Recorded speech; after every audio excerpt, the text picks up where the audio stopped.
Peel me a grape, scratch me some ice, skin me a peach and save the fuzz for my pillow. Poach me a prawn, talk to me nice, you got to wine me. Anytime I'm getting hungry, peel me a grape. Well, hello, Cooking Club members. So great to see you. We are making a lemon olive oil sponge cake today. Yep, we're putting extra virgin olive oil in the cake and it is delicious. Many sponge cake recipes don't have any fat, just basically eggs, flour, sugar, and some flavoring. But I decided to add a little moistness into this cake because sometimes sponge cakes can be, well, you know, they're spongy, of course, but they can also be dry. This one is spongy and not dry. I know that we associate olive oil only with savory dishes mostly, but it's just wonderful in this cake, so keep an open mind on that. And if you wanted to substitute a more neutral oil like a canola or a vegetable oil, that would work too. But I promise you though, you can detect the olive oil if you think about it, but it's really a lovely background flavor in the cake with the lemon. Now we wanted to show you the entire process, of course, so I started the cake earlier today. So Mark, can you roll that video? Okay. I have 6 large eggs separated here. I have my whites in this bowl and my yolks in this bowl. I did this about a half an hour ago so that the eggs could come up to room temperature. Not so important for the yolks, but it is for the whites because we want that really nice volume, and room temperature eggs just whip up better than cold ones. So let's just get this in my stand mixer. I have that fitted with a wire whisk. And we're gonna let these go at a low speed until they're nice and foamy. We're not trying to build volume yet, but we'll let them go for about 2 minutes. Okay, let's see what these look like. Nice and foamy. I have here a half a teaspoon of cream of tartar and a 1/4 teaspoon of kosher salt. Let's put that in. And now I'm going to bring that speed up. Whoops, didn't quite get all of that in there. A little bit up on the side. I want that to connect with my eggs for sure. Okay, looks good. Now we're going to go up to a medium-high speed.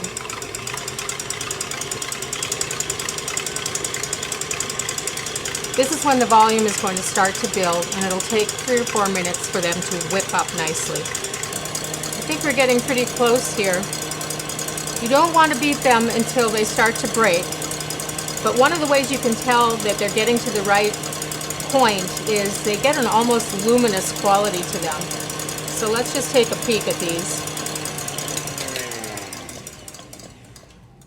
And also they should form some nice peaks when they come out. So we've got some nice peaks. I'm going to let them go just a little bit longer, and then I will say we are there. Yes, I can tell now I'm getting some really nice volume. Okay, let's turn this down here and off. Yes, these look really good. Look, they're holding their own very nicely. Okay, now what we're going to do is just take the rest of this off of the beater. We don't have to replace the beater or wash the beater. We'll just set this aside, put the beater back on, and let's go to the egg yolks. And it's fine to get a little bit of that egg white into the egg yolk. It's going to end up all together anyway. Okay. Now what we're looking for is we want to kind of go at a medium speed here, and we want these to turn into a lighter yellow and get nice and creamy. Okay, these have been going for about 3 minutes at a medium speed, and I can see that they are getting thicker and the color is lightening up. So let's start slowly adding our 1 cup of sugar. You can take your time with this.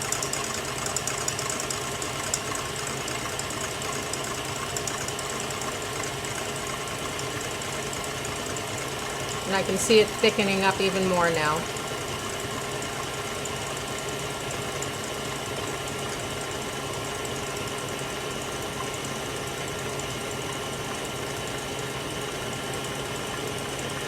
Okay, that was our 1 cup of sugar. Now here goes our olive oil, 1/4 cup of olive oil, and just for safety's sake, my safety, I'm going to turn the beater down a little bit. 1/4 cup of extra virgin olive oil. This is going to make the cake have a moistness, a little more density. It's going to be really nice. Teaspoon, as long as I'm still dealing with liquid, I'll leave this at a lower speed. Teaspoon of lemon extract. A little intense lemon flavor to it, and then a teaspoon of finely grated lemon zest. More lemon. It smells great. Okay, and I'm just going to take my, whoops, here we go, spatula and go around, make sure everything is getting where it belongs. Not quite done with that yet, and then just give it a good stir there, make sure it's all incorporated. And then in goes my flour. 1 cup of all-purpose flour. Now it's starting to look like a batter.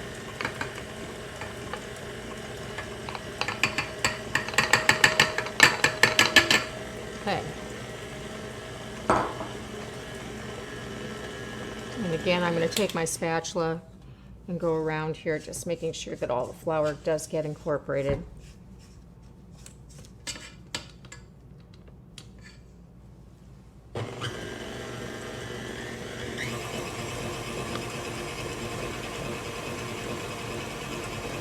So this is nice and thick looking. It looks like a cake batter, a thick cake batter. It looks almost like a mayonnaise, actually. Just going to make sure everything is incorporated well. And it's smooth, not getting any lumps. That's important too.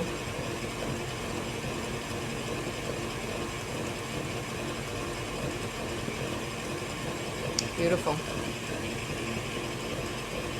All right, I think we are ready to put these two together.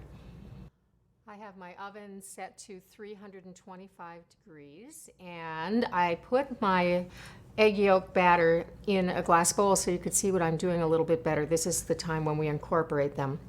By the way, I did these egg whites about 20 minutes ago, so you don't have to feel like they're going to collapse immediately. You don't have to refrigerate them. Once they're whipped up like this, they hold for a while, so you've got a little bit of time.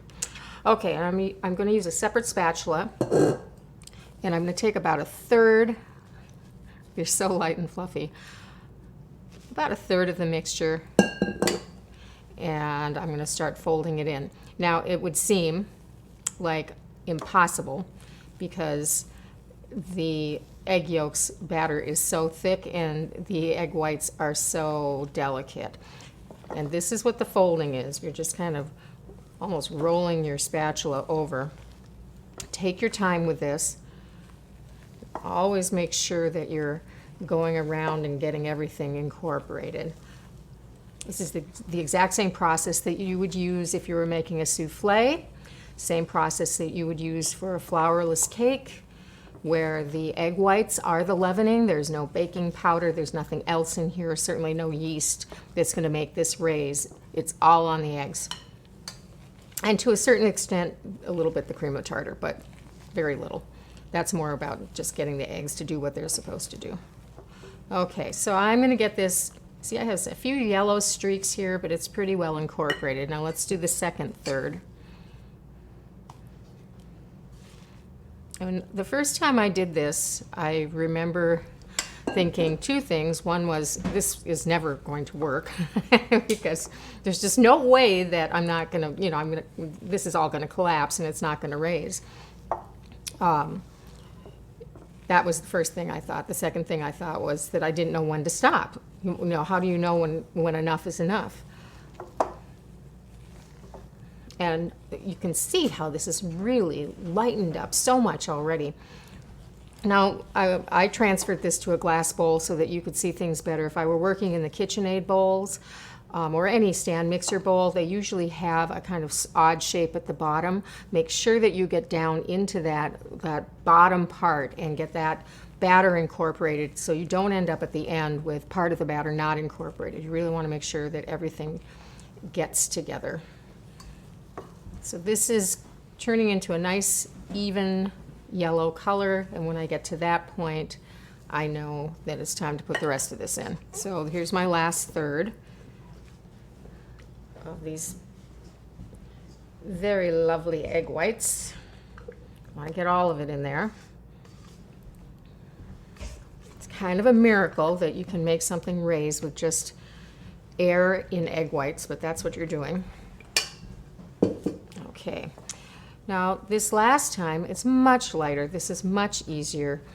And we're going to just get it so that there's just a little bit of white left, maybe.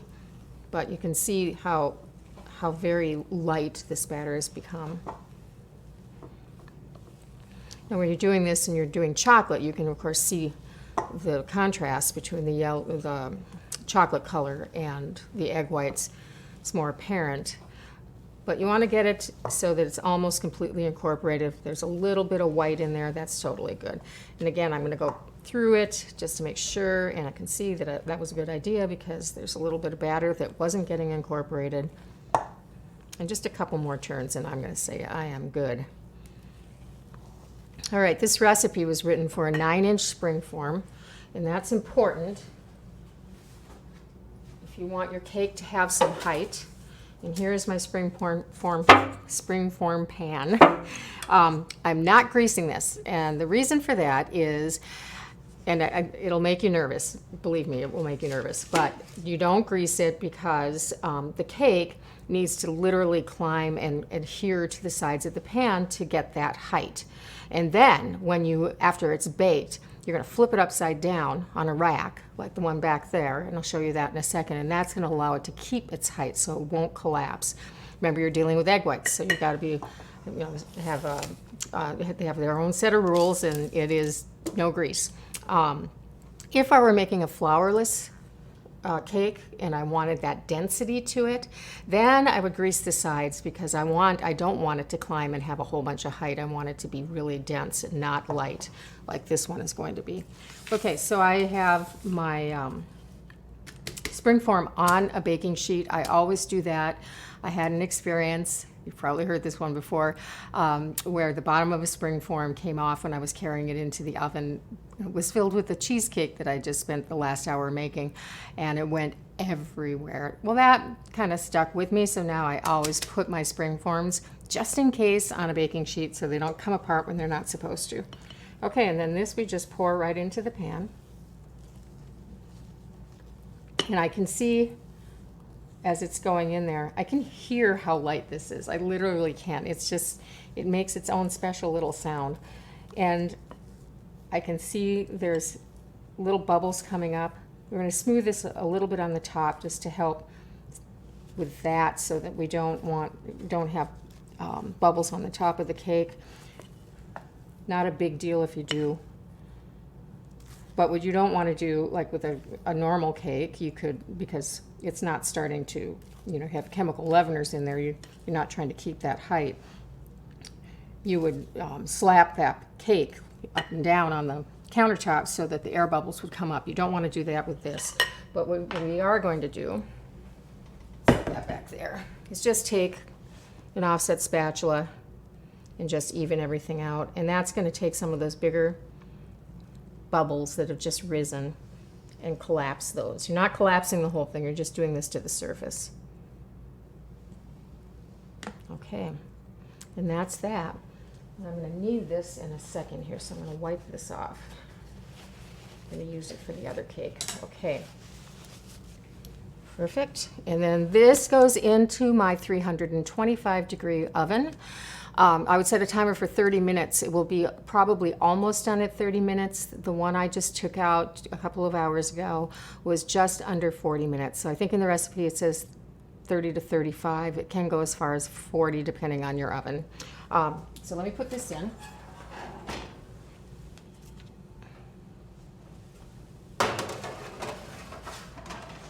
Okay. Now here is my done cake that we did earlier. Let me flip this over. Now, when I put this on the rack, okay, it was kind of up like this. So I put it on the rack. You can see there's some rack marks there. And I did put a piece of foil over it. It was getting a little browner than I wanted to, and I lost a little bit of that surface. But this is the bottom of the cake anyway, so I don't really care. What you'll notice is that it kept its height, right, which is exactly what we wanted. Typically, if you bake a regular cake, not a cake that has baking powder and baking soda in it, a regular cake, you'll see it pull away from the sides of the pan. Now remember, what we wanted it to adhere to the sides of the pan. So I did run a spatula around this already just to make sure I could loosen it, and I'll show you that again. But it will be adhered to the side of the pan, so you do need to release it. So don't get nervous about that. I use an offset, extremely skinny spatula for this, and you just go right around the entire side. Take your time with it to make sure that you're really up against the pan, so you're not shaving off part of the cake, and go all the way around. Okay, and then you can release your spring form like that, and there you go. I did get just a little piece there. Set that aside. Now we're going to do another flip, put it on a platter.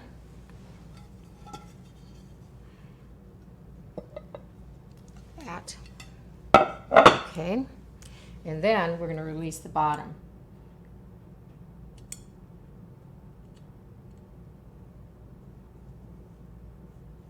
And what I like to do with this, and I am going to lose a thin layer of the cake, is kind of go around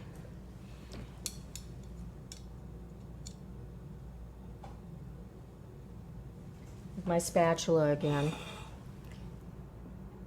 Just get that edge released.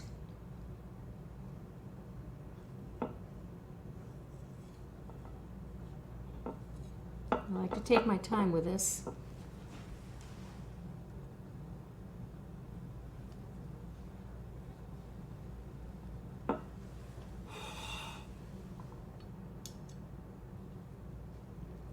The suspense, right, Mark? Mm-hmm.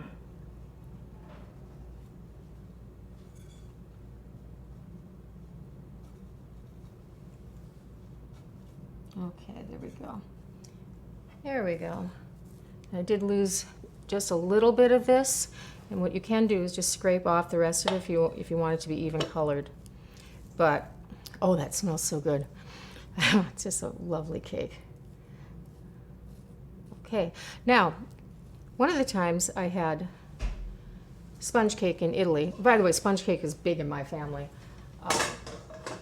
My father absolutely loved it. My mother made a sponge cake that she always made them.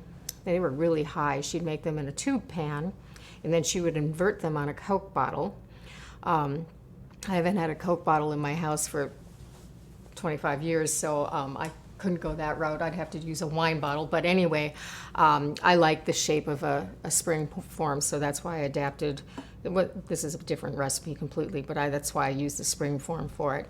But I do remember on a trip to Italy going to a relative's house, and they also love sponge cake, and they had it for an anniversary. And what they did was they topped the whole cake with whipped cream and then used those kind of metallic coated candied almonds on top, and that was the decoration for that. That was for an anniversary, which I thought was quite lovely. But here we are going to just cut a piece. This is for you, Mark. You can have dessert first, the way it should be. My grandson Rex always says that. Why do you have dessert after when it's the best part? Start with the dessert and then work your way down. I think it makes a lot of sense. But you can see how much great height this has. Does that look good, Mark? Yeah. For great height, great texture.